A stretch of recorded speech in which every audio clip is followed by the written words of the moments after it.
এই রাজ্যের প্রতিটি যোগ্য ভোটার অর্থাৎ যাদের ভোট দেওয়ার অধিকার আছে তারা প্রত্যেকে একজন মানুষ একটি করে গণতান্ত্রিক অধিকার নির্বিঘ্নে নির্দ্বিধায় দেবেন। গ্রামের মানুষেরা অনেক বেশি ভাবছেন, তাদের উদ্দেশ্যে আমাদের বার্তা যে গ্রামের মানুষ ভোট অধিকার থেকে বঞ্চিত হবেন না, সেটাকে নিশ্চিতকরণের জন্যেই সমস্ত রকম প্রক্রিয়া চলছে।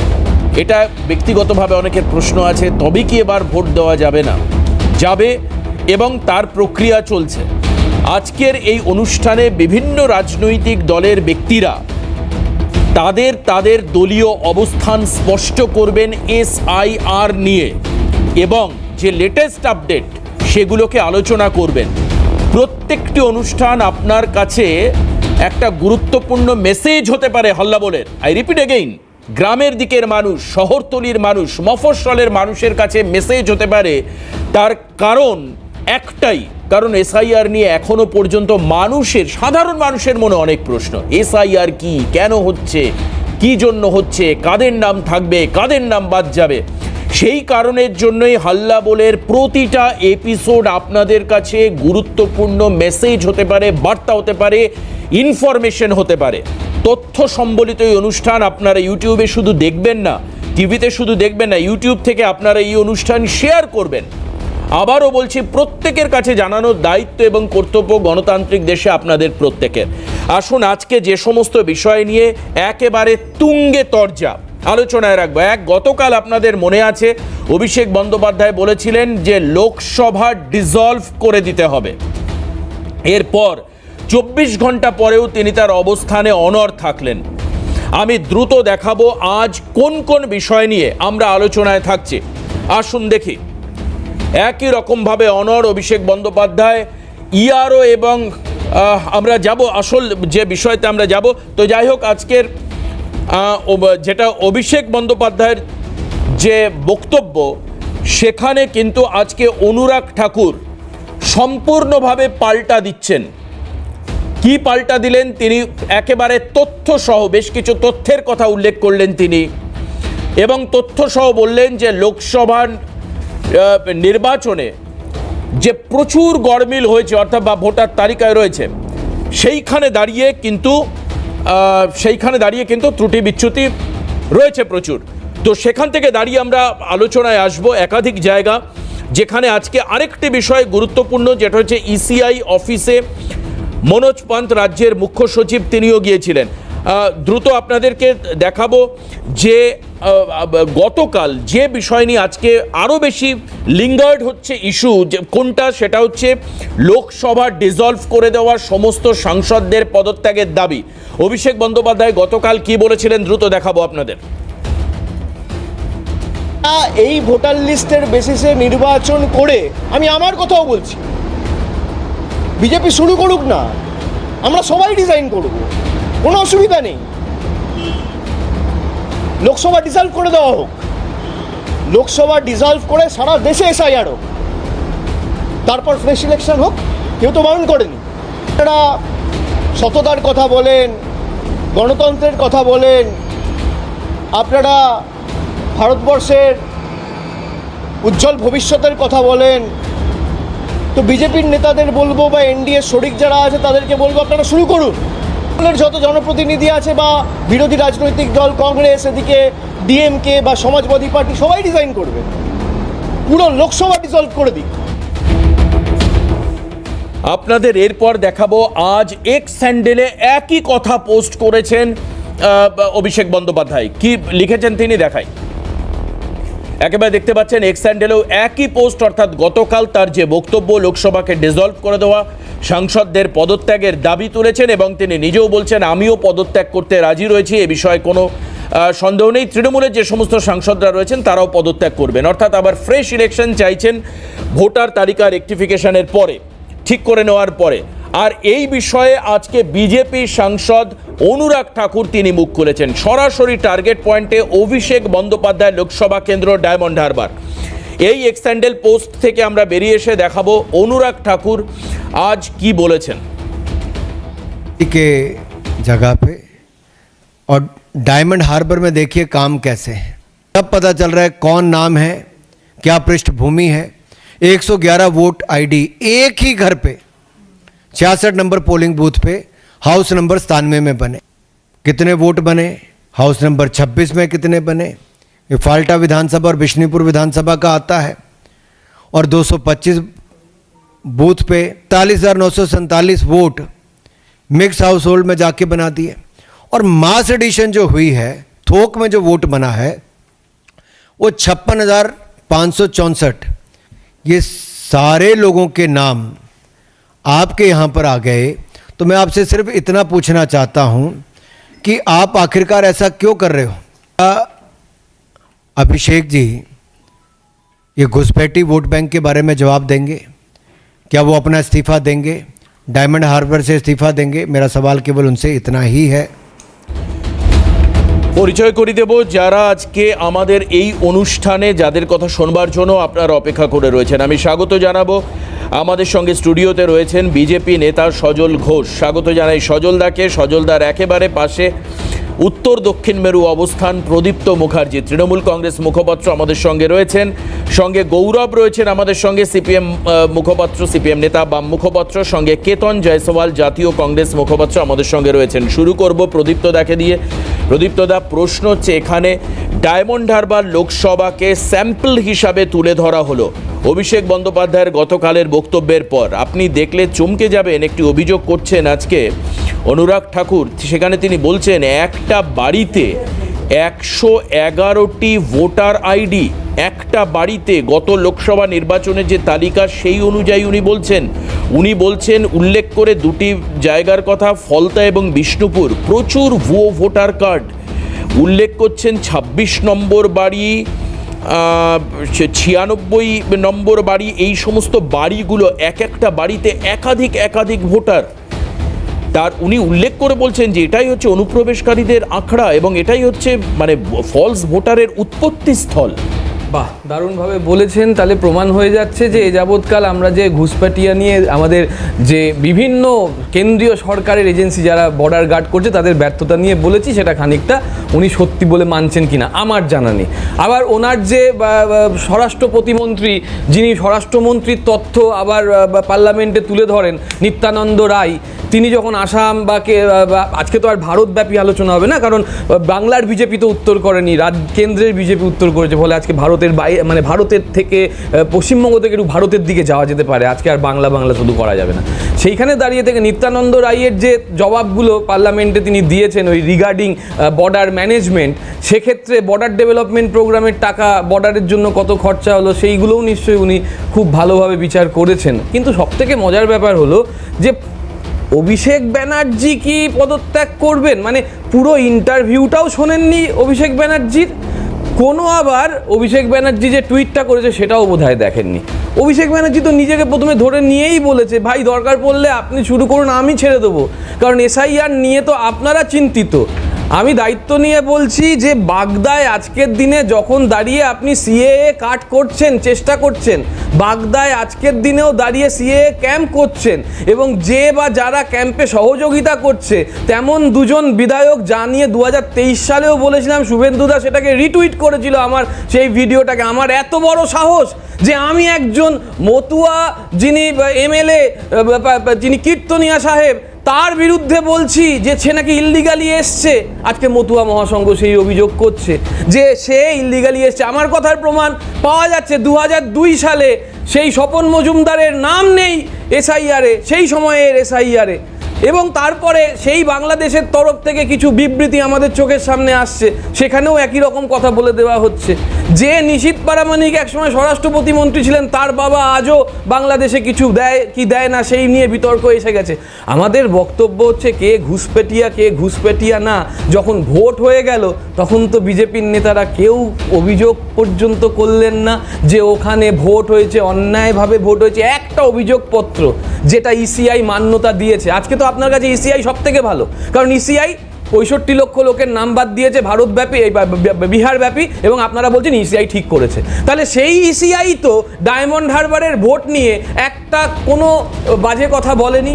তাহলে আজকে আপনি নিজে ইসিআই কে কি মানছেন না নাকি একদম। মানছেন? আমি অর্থাৎ জানি। একদম আর যদি ইসিআই কে আপনি না মানেন একদম। তাহলে আপনি ঠিক যে 65 লাখ যে ভোটারের নাম বাদ গেছে, যে আমরা যেটা বলছি অন্যায়ভাবে হচ্ছে, সেটা আপনি মেনে নিচ্ছেন। বেশ, প্রদীপ্ত দা বলছেন ইসিআইয়ের বক্তব্য কি মানা হচ্ছে না, কারণ যেহেতু আপনি বিহারের ক্ষেত্রে ত্রুটি বিচ্যুতি দেখছেন, তাহলে 2024 সালে যে তালিকা তৈরি হয়ে ভোট হলো, সত্যি তো তাই, সেটা তো ইলেকশন কমিশন অফ ইন্ডিয়ার অ্যাপ্রুভড, গতবারে 24-এ যে লোকসভা হলো, তাহলে সেটাকে আপনি মান্যতা দিচ্ছেন, এটা নয় কেন? ঠিক একই রকমভাবে এই যে দ্বিচারিতা তত্ত্বের কথা বলছেন, সেটা নিয়ে অনুরাগ ঠাকুরও কিন্তু প্রশ্ন করেছেন যে মমতা বন্দ্যোপাধ্যায় একসময় অনুপ্রবেশ নিয়ে কাগজ ছুঁড়ে মেরেছিলেন, আজ তিনি কেন অনুপ্রবেশ নিয়ে প্রশ্ন করছেন? তবে তার আগে আমি অবশ্যই অনুরাগ ঠাকুরের এই বক্তব্য শোনাবো, কিন্তু তার আগে কুণাল ঘোষ হয়তো সজলদার কাছে যাওয়ার আগে খুব উপযুক্ত একটি বক্তব্য হবে, ডিফেন্ড করেছেন অনুরাগ ঠাকুরের বক্তব্যকে। কি বলেছেন কুণাল ঘোষ? সজলদা রাগ করবেন না, মানে আমি চাইবো একবার শোনাতে, শুনি। কোথাও ভোট বাড়া সেটা তো অন্যায় হতে পারে না, তাহলে তো প্রধানমন্ত্রীর কেন্দ্র নিয়েও অনুবীক্ষণ যন্ত্রের তলায় বিশ্লেষণ প্রয়োজন, রাষ্ট্র বিশ্লেষণ প্রয়োজন, দিল্লিতেও বিশ্লেষণ প্রয়োজন। অভিষেক বন্দ্যোপাধ্যায় 7.5 লক্ষ ভোটে জিতেছেন, তার ধাক্কা এখনো বিজেপি সহ্য করতে পারছে না। অনুরাগ ঠাকুর তিনি প্রথমে বলুন, এই যে লোকসভা নির্বাচনটা গেল, এটা তো আপনাদের জাতীয় নির্বাচন কমিশনই করেছে, কেন্দ্রীয় বাহিনী করেছে, তো আপনাদের দল কটা বুথে রিপোল চেয়েছিল? তো অভিযোগ আনেননি, শান্তিপূর্ণ ভোট হয়েছে। আর রইল বাকি ওই ভোটার তালিকায় একটা নাম এদিক একটা নাম ওপাশ, ওটা ভোটার তালিকার জন্মলগ্ন থেকে গোটা দেশে কোথাও টাইপিং এরার, কোথাও ডাটা এন্ট্রির ভুল, এগুলো কিছু না কিছু চলতে থাকে। তার সঙ্গে একটা বড় ইলেকশনে তার সঙ্গে কোনো কারচুপির সম্পর্ক নেই। ইসিআই কিছু না বললেও আমার খুব পরিষ্কার মনে আছে সজলদা, একাধিক বিজেপি নেতা, একাধিক ব্যক্তি বিজেপির রাজ্য স্তরের, তারা অভিষেক বন্দ্যোপাধ্যায় লোকসভা কেন্দ্রে অভিষেক বন্দ্যোপাধ্যায় 7.5 লক্ষ ভোটে জেতা নিয়ে প্রশ্ন তুলেছিলেন, একবার নয় একাধিকবার। সজলদা, না, প্রথম আমি বলি যে প্রশ্ন শুধু তোলা নয়, এটা নিয়ে মামলাও হয়েছে। হ্যাঁ, আমরা রিপোল চাইনি। কেন রিপোল চাইনি? 7.5 লাখটা 6.5 লাখ হবে রিপোল মানে বাই ইলেকশন মানে আরও ভয়ঙ্কর পরিস্থিতি হবে, বাস্তবটা মানে। দেখুন, আজকে অভিষেক বন্দ্যোপাধ্যায় যেটা করছেন প্র্যাকটিক্যালি সেটাকে বলে চোরের মায়ের বড় গলা। আমি দেখলাম এখানে একটা বাড়িতে 111টা ভোটার, তো আমি বলি ওটাকে আর বাড়ি না রেখে ওটাকে জেলা ঘোষণা করে দেওয়া হোক, সবচেয়ে ভালো, ওটা জেলা হয়ে যাক। আমি বলছি যে দেখুন, আমি আপনাদেরকে একটা কথা বলি যে অভিষেক বন্দ্যোপাধ্যায় কালকে একটা কথা বলেছেন, আমি ওনার সাথে সম্পূর্ণ একমত, যে লোকসভা ভেঙে দেওয়া হোক। আমি বলছি ভেঙে দিন, ভেঙে গুঁড়িয়ে দিন, পুরনো লোকসভা নতুন লোকসভা দুটোই ভাঙুন, পিসি ভেঙেছে বিধানসভা, আপনি লোকসভা ভাঙুন, আমার কোনো আপত্তি নেই। কিন্তু আমার বক্তব্য হচ্ছে এই সরকারটা তো নতুন, এই লোকসভার সরকারটা তো নতুন, সবে এসছে, আর এই সরকারটা তো বিদায়ী, রাজ্য সরকারটা তো বিদায়ী, বরঞ্চ পশ্চিমবঙ্গের আন্দোলন এটাকে ভেঙে দিয়ে এসআইআর করে এখানকার সরকারটাকে ভেঙে দিয়ে রাষ্ট্রপতি শাসনের মাধ্যমে নির্বাচন হবে না, রাষ্ট্রপতি শাসনের মাধ্যমে নির্বাচন হোক, তাহলে আর কোনো সমস্যা থাকবে না। ও একটা ভালো কথা বলেছে যে বিএসএফ এর অপদার্থ, তো আমি অস্বীকার করি না। আমি বলছি না যে এই ডায়মন্ড হারবারের লোকগুলো কোন সময় এসছে, কার আমলে এসছে, কত সালে এসছে, আমি সেগুলোও জানি না। নিশ্চয়ই সব 11-র পরে এসছে, এটাও বিশ্বাস করি না, আবার 14-র পরে এসছে, এটাও বিশ্বাস করি না। নিশ্চয়ই তারা দীর্ঘদিন ধরে আসছে। আমার বক্তব্য হচ্ছে ভোটার কার্ড কে করে দিল এদের আধার কার্ড কোত্থেকে হলো, এদের রেশন কার্ড কোত্থেকে হলো? এই বিহারে 65 লোকের নাম বাদ গেছে, আমি আজকেরটা দেখিনি। মুশকিল হচ্ছে তথ্য প্রযুক্তির যুগে, বাবা তথ্য প্রযুক্তি শুধু তোমার হাতে নেই, সবার হাতে আছে। ইসিআই প্রত্যেক দিন একটা করে রিপোর্ট পাঠিয়ে দিচ্ছে, পোস্ট করছে, যে গতকাল অবধি দেখেছি যেখানে কমপ্লেন হচ্ছে 0, আপনার 1 মাস করার সময় আছে, গতকাল অবধি কমপ্লেন হচ্ছে 0। বিহারে তৃণমূল নেই, কিন্তু বিহারে তো কংগ্রেস আছে, সিপিএম আছে, তারা তো করতে পারে কমপ্লেনটা।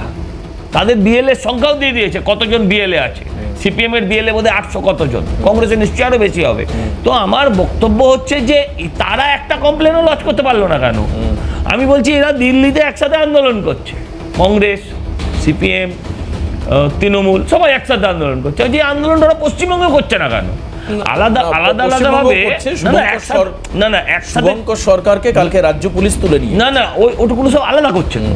আমি বলছি একসাথে মানে টুকরো টুকরো ভাবে স্ক্যাটারলি না করে একসাথে করলে মিছিলটা বড় হবে, মানুষের রোজ ভোগান্তি হওয়ার থেকে একদিনে হবে। ব্যাপারটা হচ্ছে দিল্লিতে দোস্তি আর বাংলায় এসে কুস্তি, এই নাটক তো আর বেশি দিন চলতে পারে না। আমি বলছি এই আন্দোলনটা আপনারা একসাথে করুন। আর আমি বলছি শুনুন, একটা লাইন বলে নি, সেটা হচ্ছে এবারের ইসিআর ওই কাগজ চুঁড়ে মুড়ে টুড়ে মারার প্রথম ইতিহাস। এবারের ইসিআই যে এসআইআরটা করছে এটা সম্পূর্ণ মমতা বন্দ্যোপাধ্যায়ের অভিযোগের ভিত্তিতে। মমতা বন্দ্যোপাধ্যায় এই ফেব্রুয়ারি মাসে 2 হাতে 2টো এপিক কার্ড নিয়ে বললেন যে এটা একই এপিক নাম্বার, একটা কোচবিহারের একটা হরিয়ানা, বলেছিলেন তো, এরকম বিভিন্ন উদাহরণ দিলেন। সেটাতে তখন ওরা সিদ্ধান্ত কি নিল, নির্বাচন কমিশন যাব। নির্বাচন কমিশন গেল, একদল বাড়ি বাড়ি গিয়ে ভোটার লিস্ট কি ফেসবুকের ছবি পদিত্য সব লোকের বাড়িতে যাচ্ছে, ভোটার নাম মেলাচ্ছে, হলো একটা। তারপরে সেদিনই মমতা ব্যানার্জি বলেছিলেন যে এই নামগুলো তো আর বাইরে থেকে লোক এসে তুলতে পারে না, আমার সরকারের কিছু লোক বিজেপির কাছে রসগোল্লা খেয়ে, হ্যাঁ, তারা এই নামগুলো তুলে দিয়েছে। এখন যারা রসগোল্লা খেয়েছিল তাদেরকেই ইসিআই ধরিয়ে দিচ্ছে। এখন বলছে ওদের আমি ছাড়বো না, ওরা আমার প্রাণের ছেলে। এই যে ব্যাপারটা, এই এক এক দিন এক এক কথা, প্রদীপ্তদের হচ্ছে জ্বালা, যে বেচারে কি বলবে, কাল এক কথা। আমি প্রদীপ্ত দার থেকে উত্তর নেব, কিন্তু সজল দা রাজ্য স্তরের নেতা, তিনি কয়েকদিন আগে না আমি বলছি কয়েকদিন আগে ঘটা মমতা বন্দ্যোপাধ্যায়ের এই এপিক কার্ড নিয়ে হরিয়ানার লোক মুর্শিদাবাদে ভোট দেবে, মুর্শিদাবাদে হলে আবার ওরা উত্তর দক্ষিণ 24 পরগনা এসে ভোট দেবে, এই তথ্য তুললেন। অনুরাগ ঠাকুর তিনি তুলেছেন একেবারে কাগজ ছুঁড়ে মারা প্রসঙ্গ। কি বলেছেন তিনি, ছবি সহ আপনাদেরকে দেখাই একবার, দেখুন। तो ममता बनर्जी जी, आज अगर सफाई होने का काम होता है तो फर्जी घुसपैठिए जो वोट बैंक है उसकी सफाई अभियान पे आप रोक क्यों लगवाना चाहते हैं? क्या तब आप दिखावा करते थे और आज घुसपैठिए वोट बैंक को बचाने के लिए ममता बनर्जी जी घड़ियाली आंसू बहा रही हैं? क्या राहुल गांधी जी वोट चोरी के आरोप में अपनी इस्तीफा देंगे? डायमंड हार्बर पे आ जाते हैं साहब, छोटा मोटा वोट नहीं। अभिषेक जी की कृपा से कहां पहुंच गए सारे। অনুপ্রবেশকারীরা কোন কোন পয়েন্টে পৌঁছেছে রাজ্যের? মমতা বন্দ্যোপাধ্যায় যখন কাগজ ছুঁড়ে প্রতিবাদ করেছিলেন তখন রাজ্যে স্বমহিমায় রাজত্ব করছে বামেরা। বামেদের বিরুদ্ধে অভিযোগ ছিল যে বর্ডার পেরিয়ে একাধিক অনুপ্রবেশকারী, বহু সংখ্যক অনুপ্রবেশকারী, তারা বাম জমানায় সেফ শেল্টার পাচ্ছে রাজ্যে। শুধু তাই নয়, একাধিক প্রকল্পের নাম করে, কখনো উদ্বাস্তু আন্দোলন, কখনো পাট্টা বিতরণ, এই প্রকল্পের নাম করে বামেরা তাদেরকে স্থায়ী আবাস করে দিচ্ছে। এখন গৌরবকে বললে গৌরব বলবে, দাদা তুমি ভুল বলছো, ওরা অনুপ্রবেশকারী নয়, ওরা শরণার্থী। এই তর্ক বিতর্কে আমি যেতে চাই না, কিন্তু প্রচুর বাংলাদেশি তারা আপনার এলাকায় আপনার পাশের জমিটি কিনেছে, আপনি অস্বীকার করতে পারবেন?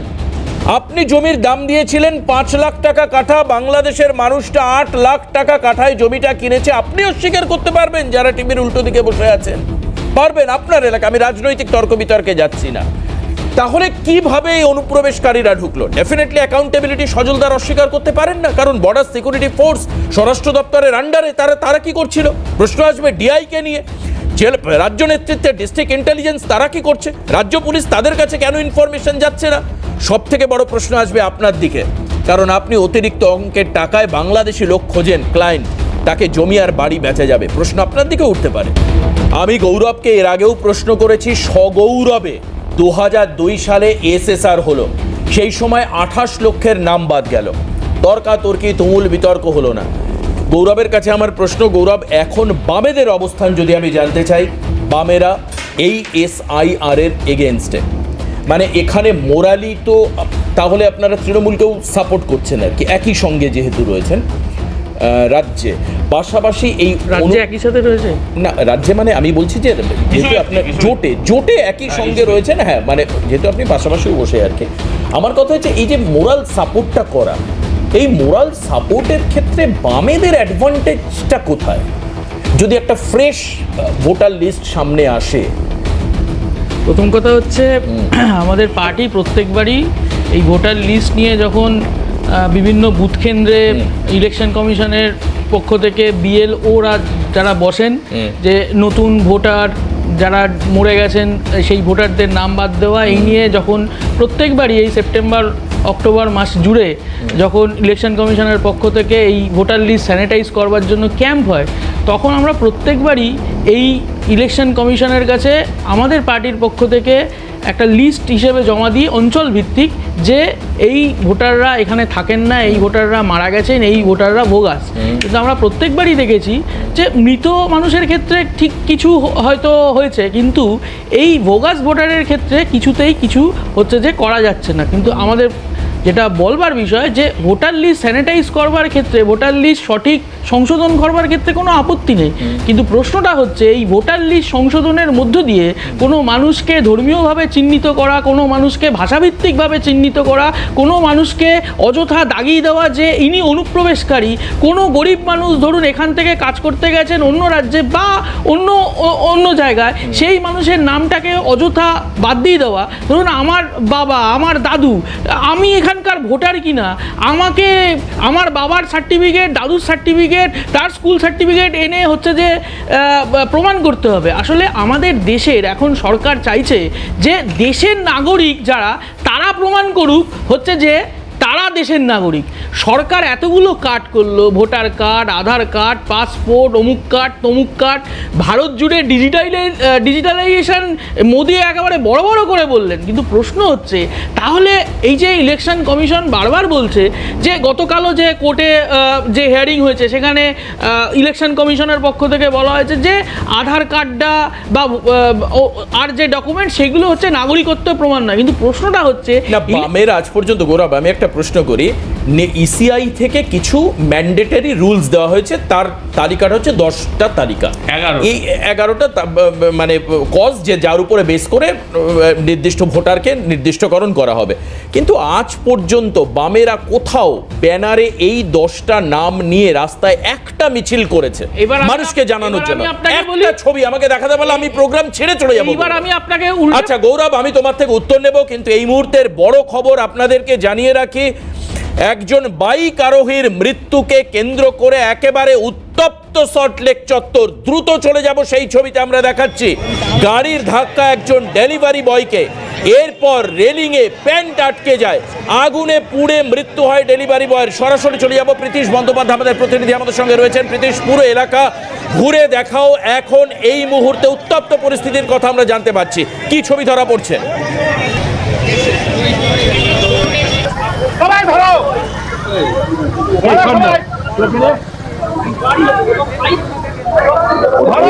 এখনো পর্যন্ত উত্তেজনা কিন্তু রয়েছে, সেটা প্রচুর পুলিশ বাহিনী রয়েছে এবং কিছুক্ষণ আগেই কিন্তু বৃষ্টি হচ্ছে, উত্তেজনা একটা পরিবেশ পরিস্থিতি তৈরি হয়েছিল এবং উত্তেজিত জনতা ইট বৃষ্টি চালায় এবং তার সঙ্গে সঙ্গে আমি দেখানোর চেষ্টা করব প্রচুর পুলিশ বাহিনী ইতিমধ্যে ঘটনাস্থলে রয়েছে এবং তারা কিন্তু এলাকা ডমিনেট করার চেষ্টা করছেন এবং কার্যত আমি দেখানোর চেষ্টা করব এলাকা ডমিনেশন চলছে এবং গলিতে গলিতে ঢুকে কিন্তু যারা পুলিশের আধিকারিকরা রয়েছেন, পুলিশ বাহিনী রয়েছে, তারা কিন্তু ইতিমধ্যেই কিন্তু আমি দেখানোর চেষ্টা করব এলাকাবাসীর সঙ্গে, সাধারণ মানুষের সঙ্গে কথা বলছেন এবং সামগ্রিক যে পরিস্থিতি, সেই পরিস্থিতি কিন্তু একদমই বলা চলে যে নিয়ন্ত্রণে যে চলে এসছে তেমনটা বলার কিন্তু কোনো জায়গা নেই, কেননা এখনও পর্যন্ত প্রচুর পুলিশ বাহিনী রয়েছে। কিছুক্ষণ আগেই এইখানেই কিন্তু এই ইট বৃষ্টি কিন্তু এখান থেকেই হচ্ছিল, আমি দেখানোর চেষ্টা করবো রাস্তায় একেবারে। প্রীতিশ, যেটা জানতে চাইবো, প্রীতিশ, দুর্ঘটনা ঘটলো, গাড়ির সঙ্গে মোটরসাইকেলের দুর্ঘটনা, এরপরে একজন ডেলিভারি বয়ের মৃত্যু হলো এবং মৃত্যুর কারণ বলা হচ্ছে পুড়ে মৃত্যু হয়েছে। প্রীতিশ, আমি তোমার কাছে জানতে চাইবো, এই মৃত্যুর পর স্থানীয় মানুষের কি অভিযোগ রয়েছে যে কারণের জন্য তুমুল বিক্ষোভ সামলাতে এই বিপুল পরিমাণ পুলিশকে ডিপ্লয় করতে হলো? প্রীতিশ।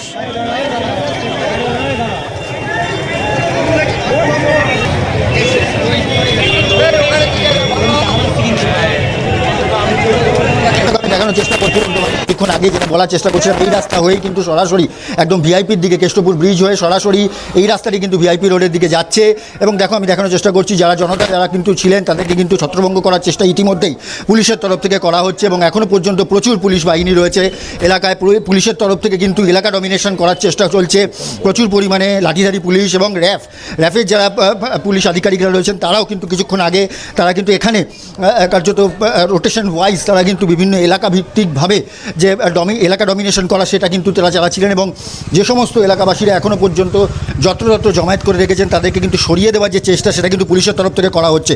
এলাকার মানুষের দাবি কি প্রীতিশ? এলাকার মানুষের দাবি কি বলছেন তারা? কেন তারা বিক্ষোভ করছেন? এলাকার কাছাকাছি নিয়ে যাওয়ার চেষ্টা করব দ্রুততার সঙ্গে। সামগ্রিকভাবে এইখানে কিন্তু এই যে ব্রিজ,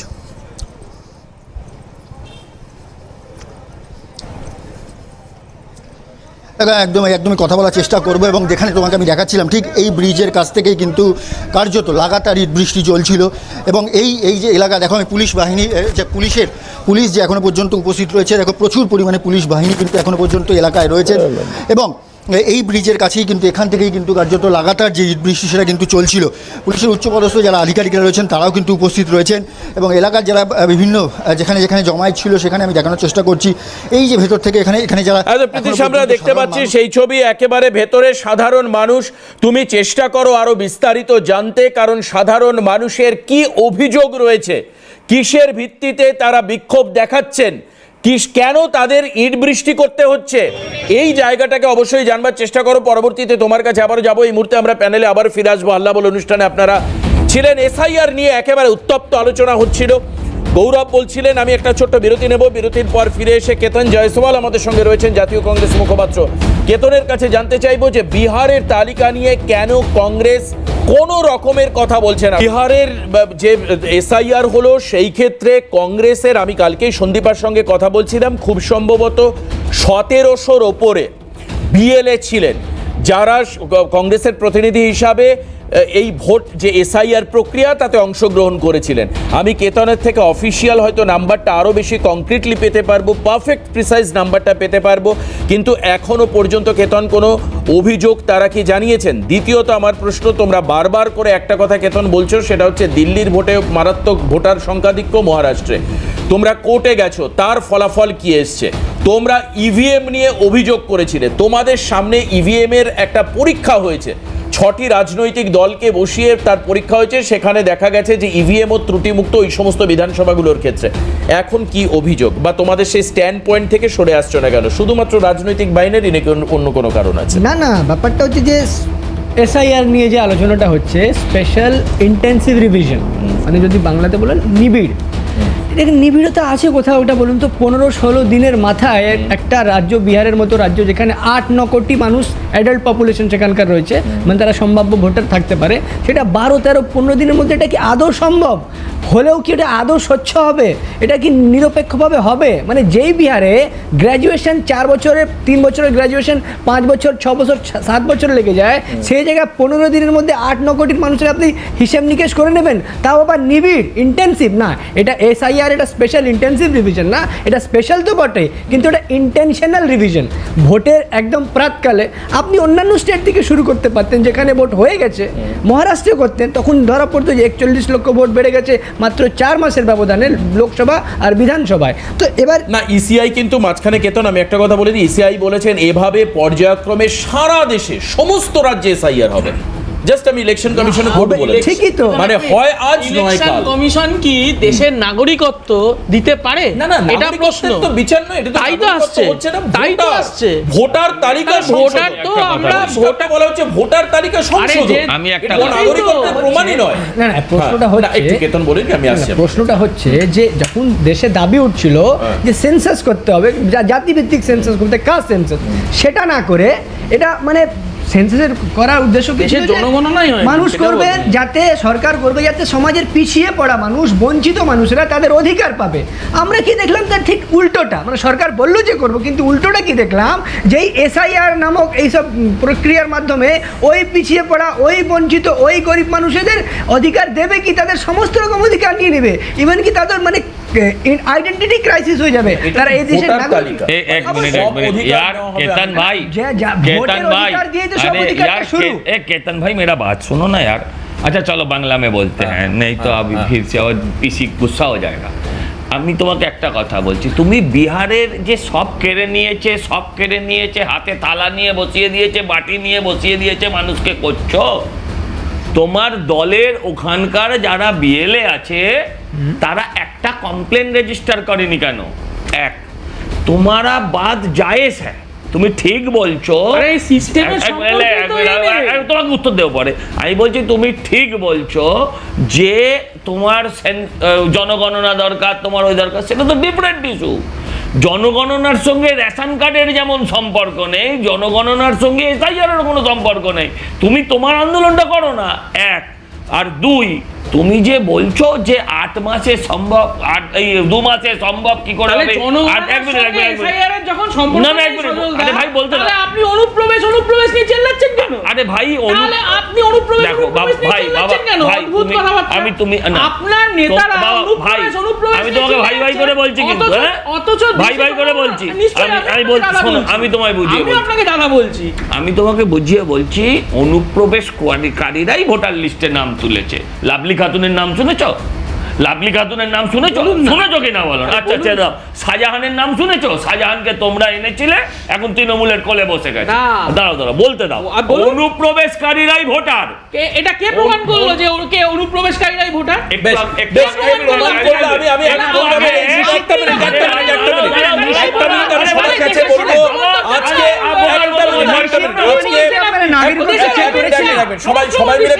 সবাই মিলে কথা বলে আসল তথ্য মানুষের সামনে উঠে আসবে না।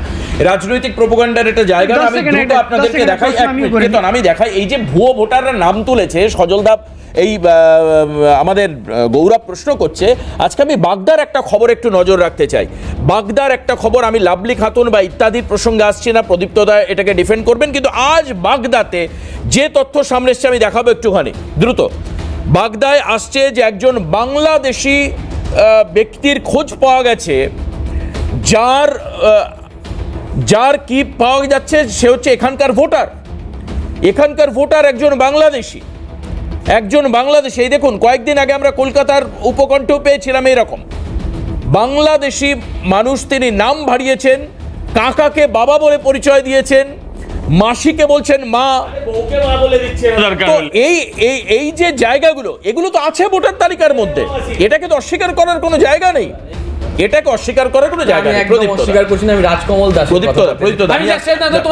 রাজকমল দাস, বয়স হচ্ছে 57 বছর, ছেলের নাম 72, ছেলের বয়স 72, বাবার বয়স 57। আমাদের না হয় মা মাসি নেই, বাবা তো আছে। রাজকমল দাস বাবা, ছেলে 72 বছর বয়স। শেষ করে দিই, না শেষ করে দিই। আর আরেক ছেলে 28 বছর বয়স। বাড়ি কোথায়? বারাণসী। এক বাড়িতে 57 জন। এসআইআর হবে। আমি শেষ করি। এটার জন্য আমি বলছি যে অনুপ্রবেশকারীরা এসেছে। আমি শেষ করি।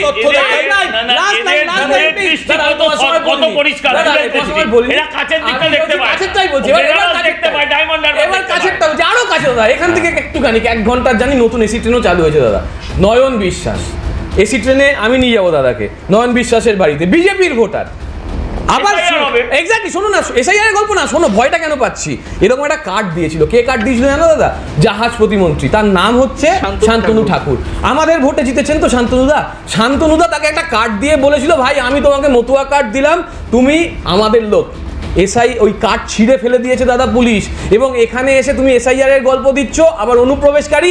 বাগদায় তুমি সিএ এর ক্যাম্প বসাচ্ছ দাদা। প্রবলেমটা এইখানে, পুলিশের বিরুদ্ধে ব্যবস্থা, ক্রোনোলজি, পুলিশের বিরুদ্ধে ব্যবস্থা হবে। পুলিশ ছিঁড়ে ফেলেছে, রাজ্য পুলিশ আজ অবধি হয়নি, রাজ্য পুলিশ মহারাষ্ট্রের আচ্ছা, আজ অবধি হয়নি। আমি সবার কাছে আরেকটা লাস্ট রাজকুমার বাবু বারাসাত, যিনি এই বারাসাত, এখান থেকে একটুখানি, তোমার তো বিরাটি বারাসাত একটুখানি, উনি বিজেপির প্রার্থী ছিলেন, কাউন্সিলর। ভুড়ি ভুয়ো আধার কার্ড নিয়ে ঢুকেছেন। এবং বনগা বাগদায় যারা ধরা পড়েছে তারা সব বিজেপির সমর্থক, সব বিজেপির কর্মী। মানে ভুয়ো ভোটারের ব্যবস্থা যারা করছে তারা। আচ্ছা বেশ। এই ক্ষেত্রে পুলিশের বিরুদ্ধে ব্যবস্থার কথা সজলদা বলছিলেন, কিন্তু ইসিআই মনে করছেন যে রাজ্যের মুখ্য সচিবের সঙ্গে কথা বলা প্রয়োজন। সেই মর্মে তাকে ডেকে পাঠানো হয়েছিল, তলব করা হয়েছিল। কাল দিল্লি গিয়েছিলেন মনোজ পন্ত, আজ তিনি দেখা করলেন ইসিআই অফিসে। সম্ভাব্য প্রশ্ন কি করা হতে পারে আমি দ্রুত একবার আপনাদের টিভি স্ক্রিনে রাখবো। যদিও এই বৈঠক 1 ঘন্টার উপর চলেছিল, তিনি বেরিয়ে এসেছেন ইসিআই অফিস থেকে, কোনো তথ্য তিনি সংবাদ মাধ্যমকে দেননি। কিন্তু কি প্রশ্ন হতে পারে? ইআরও এবং এইআরওদের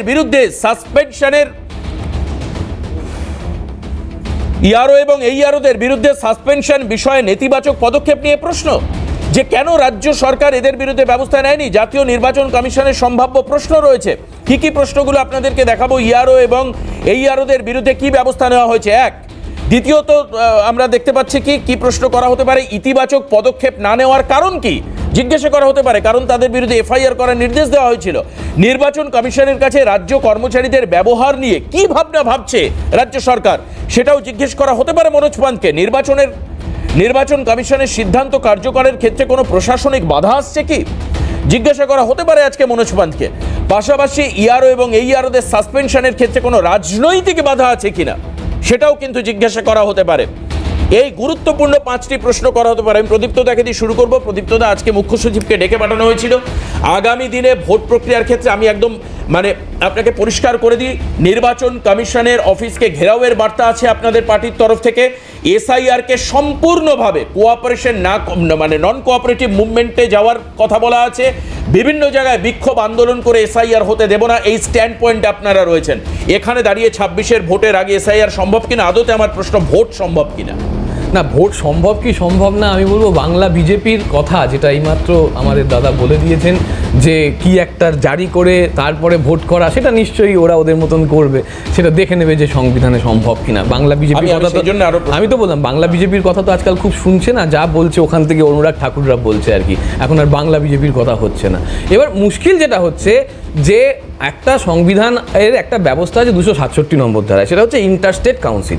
সেই ইন্টারস্টেট কাউন্সিলের ব্যাপারটা কি, যে যদি রাজ্য কেন্দ্রের মধ্যে কোনো কমন ইস্যুতে একটা আলাপ আলোচনার সমস্যা হয় বা কোনো একটা গুরুত্বপূর্ণ ইস্যু নিয়ে সমস্যা হয়, তাহলে একটা ইন্টারস্টেট কাউন্সিলের বৈঠক ডাকতে হয়। এটা কোঅপারেটিভ ফেডারেলিজমের একটা অন্যতম বৈশিষ্ট্য, যেটা এই সরকার সংবিধানকে প্রণাম করে ঢুকেছিল পার্লামেন্টে, সেটা আজ অব্দি মানছে না, মানে সেই সংবিধানকেই মানছে না। একটা ইম্পর্টেন্ট ইস্যু, একটা ইন্টারস্টেট মাইগ্রেন্টের সমস্যা, একটা ইন্টারন্যাশনাল মাইগ্রেশনের সমস্যা, যেটাকে কেউ নানান নামে ডাকছে, সেইখানে একটা আলোচনা পর্যন্ত এরা করছে না, উল্টে চাপিয়ে দেওয়ার রাজনীতি করছে, যেটার ফলে আমাদের রাজ্য সরকার যে ডিসিশনে নিচ্ছে না কিনা ওরা কিন্তু কিছু, তোমার মনে পড়ছে আমি শেষ করে দিই, তোমার মনে পড়ছে যে 3 জন আইপিএস কে ডেকেছিল একটা ভোটের পরে, সেই 3 জন আইপিএস এর কি হলো দাদা?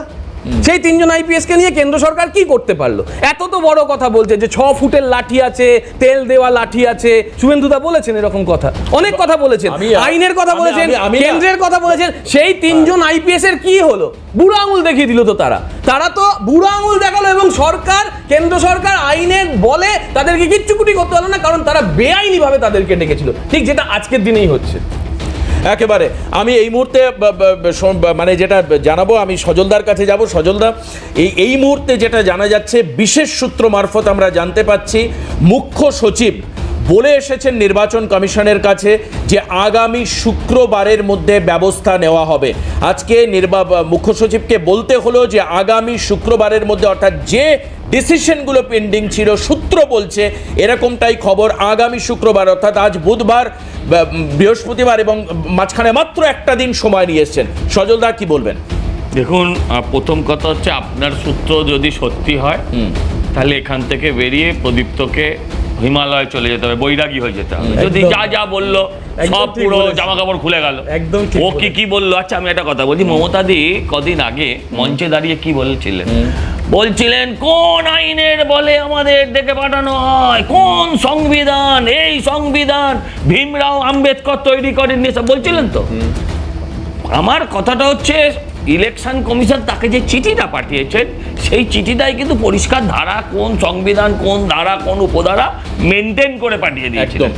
আমার কথা হচ্ছে, মমতাদি চিঠিতে লেখার সময় কিন্তু লিখলেন না। একটা প্রশ্ন আছে, রাজ্য বারবার করে বলছে এর আগে তো 3 মাস আগে রাজ্য সরকারি কর্মচারীদের ব্যবহার করা হতো, এখন কেন এত আগে না রাজ্য সরকারি কর্মচারী যে গিয়ে বসছিল, সেই তো প্রশ্নটা করে আসতে পারে। প্রথম কথা বলি, এটা প্রতি বছর হয়, এই রিভিশনটা প্রতি বছর হয়। প্রতি বছর ইলেকশন কমিশনের তো নিজস্ব আলাদা লোকজন নেই, তারা ডেপুটেশনে লোক নিয়ে প্রত্যেকবারই ব্যবহার করে, একদম এটা প্রত্যেকবারই হয়। আমার প্রশ্ন হচ্ছে, আপনি আমাকে একটা কথা বলুন, মমতাদি যখন চিঠিটা লিখলেন, সেই চিঠিতে কেন লিখলেন না যে আপনারা কোন ধারায়, কোন আইনে বলতে পারেন আমরা লোক পাঠাবো না? আচ্ছা, এই যে মিস্টার পন্থকে পাঠিয়ে দেওয়া, এটা বেইজ্জতি নয়? এর আগের বার যখন জেপি নাড্ডার গাড়িতে অবধি হামলা হয়েছিল, দুজন আইপিএস কে ডেকে পাঠানো হয়েছিল, তারা জাননি চিঠি লিখেছিলেন। ঠিক, ভারত সরকার বহু ক্ষেত্রে এদের সঙ্গে ভদ্রতা করেছে, যতবার ভদ্রতা করেছে ততবার তার সুযোগ সিপিএম নিয়েছে। এখন সেই সিপিএম, কংগ্রেস এবং তৃণমূল একসাথে দিল্লিতে আন্দোলন করছে, এ ওর কোলে ঢলে পড়ছে, ওর কোলে ঢলে পড়ছে। আমার বক্তব্য হচ্ছে আন্দোলনটা তারা পশ্চিমবঙ্গে এসে করুক, তারা সেটা করছে না। তারা মানুষকে এখানে বোঝাচ্ছে হাম তোমারা দুশ্মন হয়, আর ওখানে বলছে হাম তোমারা সাথ হয়। আমি বলছি এটা ফেলা তুতু চাটতে হবে, নয় রাষ্ট্রপতি শাসনে যেতে হবে। সামনে দুটোই একেবারে। আর এই মুহূর্তে আরো বড় খবর আসছে, প্রতি মুহূর্তে এই খবর আপডেট হচ্ছে। আমরা বিরতি নেব, আমি বলছি আবার ইসিআই, প্রদীপ্ত দা, ইসিআই যেরকমটা বলেছিলেন, অর্থাৎ তাদের বিরুদ্ধে ব্যবস্থা নেওয়া, এফআইআর করা এবং সাসপেন্ড করা, রিপিট এগেইন, এফআইআর করা এবং সাসপেনশন, এই দুটো অর্ডারই মেনে নেবে রাজ্য। এক লাইন বললি, আমি তাহলে মমতা ব্যানার্জি কি করা উচিত? বলেছিলেন আমি বেঁচে থাকতে কারো শাস্তি হবে না, তাহলে উনি বেঁচেও থাকবেন, শাস্তিও হবে। এই দুটো কি করে? সূত্র মারফত এই খবর আমরা পাচ্ছি, আমরা খবর পাচ্ছি সূত্র মারফত, যে মুখ্য সচিব বলে এসেছেন ইসিআই অফিসে, আপনারা যেমন মানে যেরকমটা নির্দেশ ছিল নির্দিষ্ট ধারা অনুযায়ী, যে সাসপেন্ড করা, সাসপেনশনের অর্ডার এবং এফআইআর দুটোই করাবে। ফিরে আসলাম বিরতির পর। আমরা আবারও বলছি, সূত্রের খবর যেটা আমরা জানতে পারছি, নির্দিষ্ট চিঠি এবং তলবের ভিত্তিতে দিল্লিতে ইসিআই অফিসে গিয়েছিলেন রাজ্যের মুখ্য সচিব। আর এরপর যেটা আমরা জানতে পাচ্ছি, যে মুখ্য সচিবের তরফে যে জায়গাগুলোকে পরিষ্কার করে উল্লেখ করা হয়েছে, একবার দ্রুত দেখে নেব। এই মুহূর্তের বড় খবর, নির্বাচন কমিশনের নির্দেশ কার্যকরের আশ্বাস। পরিষ্কারভাবে ইআরও এবং এইআরওদের বিরুদ্ধে প্রমাণ সহ বলেছিল নির্বাচন কমিশন, 21শে আগস্টের মধ্যে সিদ্ধান্ত কার্যকর করবার আশ্বাস দেওয়া হয়েছে রাজ্যের তরফে।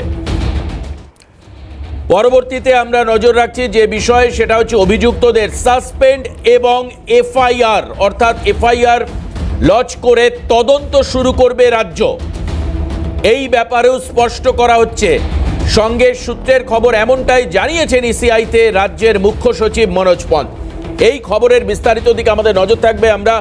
আমরা প্রতিক্রিয়াও নেব, চলে আসবো প্রদীপ্তদার কাছে। প্রদীপ্তদা, কার্যত কিন্তু সমস্ত যেটা রাজ্য সরকার বলেছিল, আমি আমার কর্মচারীদের সাসপেন্ড করব না, সেখানে দাঁড়িয়ে গত পরশু চিঠিটা একবার দর্শকদের সামনে পড়াও।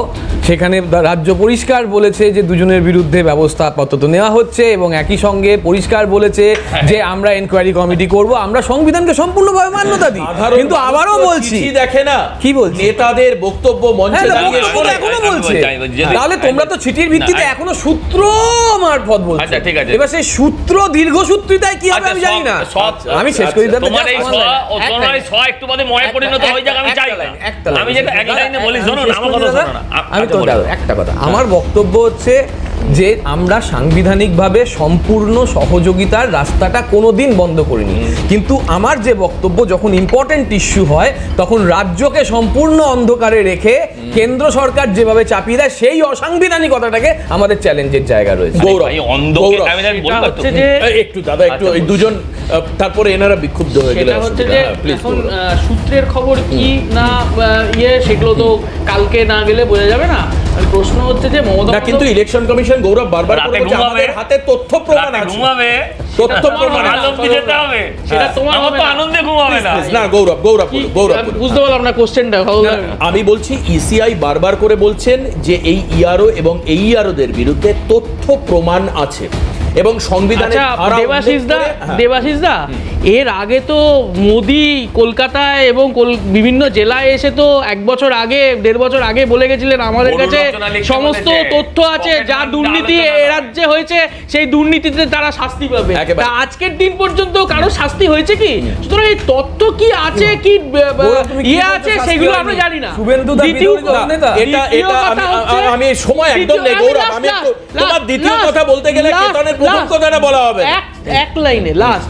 এখানে প্রদীপ্তদা অনেক কথা বললেন, কার কার নাম টাম বললেন, প্রদীপ্তদা এই নামটা বললেন না, মন্টুরাম পাখিটার ইলেকশনে নিউটন দাস কাজ করে গেছেন, ভোট দিয়ে গেছেন, আবার বাংলাদেশে চলে গেছে। বেশ, আমি কেতনের কাছে আসব, কিন্তু এর আগে বাম নেতা হিসাবে গৌতম দেব বলেছিলেন আমার কাছে নিয়োগ দুর্নীতির একাধিক তথ্য আছে। উনিও কিন্তু সেই অর্থে সামনে আনতে পারেননি। তথ্য থাকলেই যে সামনে আনা যায় সব ক্ষেত্রে তা নয়।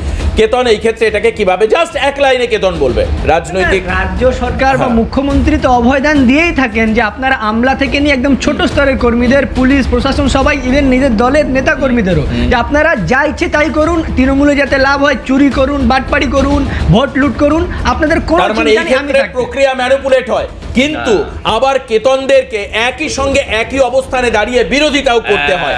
এই পলিটিক্যাল কম্পালশনের জাঁতা কলে মানুষের স্বার্থ বিঘ্নিত হবে না। তো আজকের হাতে সময় নিয়ে আমায় মার্জনা করবেন। অনেক ধন্যবাদ জানাবো প্রদীপ্ত দাকে, সজল দাকে, আমাদের সঙ্গে থাকা গৌরব এবং কেতনকে।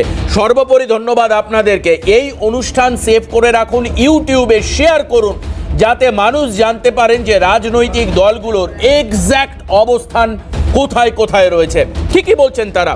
আজকের এই অনুষ্ঠান হাল্লাবোল এখানেই শেষ করছি। এর পরবর্তী অনুষ্ঠান শিলাদিত্যের সঙ্গে, দেখুন আপনার কথা, সঙ্গে থাকুন।